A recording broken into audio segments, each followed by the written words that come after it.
Personal trainerit, nuo kuntosalin sherpat, joiden mielestä täydellinen päivä alkaa burpeella ja päättyy siihen, että sinä kyseenalaistat kaiken, mitä olet elämässäsi tehnyt.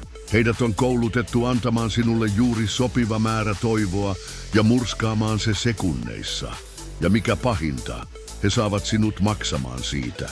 Heidän koulutuksensa täytyy sisältää kurssi nimeltä 100 tapaa lisätä burpeita asiakkaan viikkotreeniin, ilman että he huomaavat olevansa kidutuksen uhreja.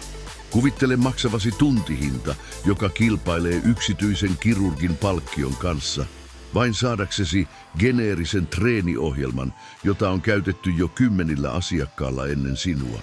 Tää on räätälöity just sulle. He sanovat, vaikka tiedät tasan tarkkaan, että kyseessä on kopio Suomi 24 palstalta, johon on lisätty nimesi Comic Sansilla. Heidän motivaationsa on kuin huonosti peitelty passiivis-aggressiivinen pomosi. Mä uskon suhun, he sanovat, samalla kun he katsovat kelloa ja haukottelevat, kun kamppailet hengissäsi jalkaprässissä. Ja jos kehtaat valittaa väsymyksestä, he muistuttavat, että Elon Musk nukkuu 3 tuntia yössä, ja sinä et pysty edes 10 askelkyykkyyn. Kiitos vertailusta, olinkin juuri miettimässä, kuinka onnistuisin lähettämään raketin Marsiin, samalla kun kärsin pohjekrampeista. He ehdottavat ruokavaliota, jossa elät kanan ja parsakaalin pyhässä liitossa, maustamatta tietenkin. Mitä tapahtui kaikelle järkevyydelle? Syö hyvin ja tasapainoisesti, muuttuu nopeasti, älä nauti elämästä koskaan enää. Mutta todellinen syy, miksi he ovat salilla, ei ole sinä, vaan heidän someseuraajansa. Jokainen asiakkaan tuskan hetki on vain taustamateriaalia heidän tarinoihinsa. Ja jos kieltäydyt poseeraamasta heidän ennen ja jälkeen kuvissaan, olet salin alamaailmassa. Sosiaalinen media on heidän valtakuntansa, ja jokainen tykkäys heidän kuvassaan on syy siihen, miksi heidän treeninsä maksaa enemmän kuin kuukausittainen asuntolainasi. Kun mitään ei tapahdu 3 kuukauden kuluttua, se ei koskaan ole heidän vikaansa. Ootko noudattanut ohjeita?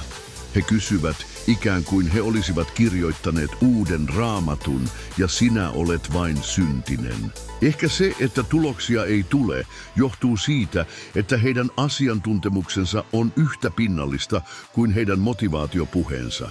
Mikä personal trainerin työssä on niin pyhää? Lopulta he ovat vain ihmisiä, jotka ovat oppineet yhdistämään treenaamisen ja myynnin, ja sinä olet asiakas, joka maksaa heidän lomamatkansa Malediiveille.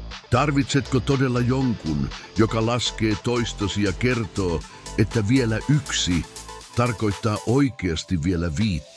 Jos olet käynyt läpi personal trainerin ristitulen ja selvinnyt siitä hengissä, onnittele itseäsi. Sinä olet modernin kidutuksen mestari.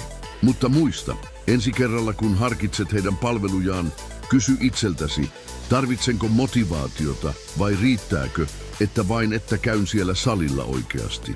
Ja viimeksi kun tarkistin, YouTube on edelleen ilmainen.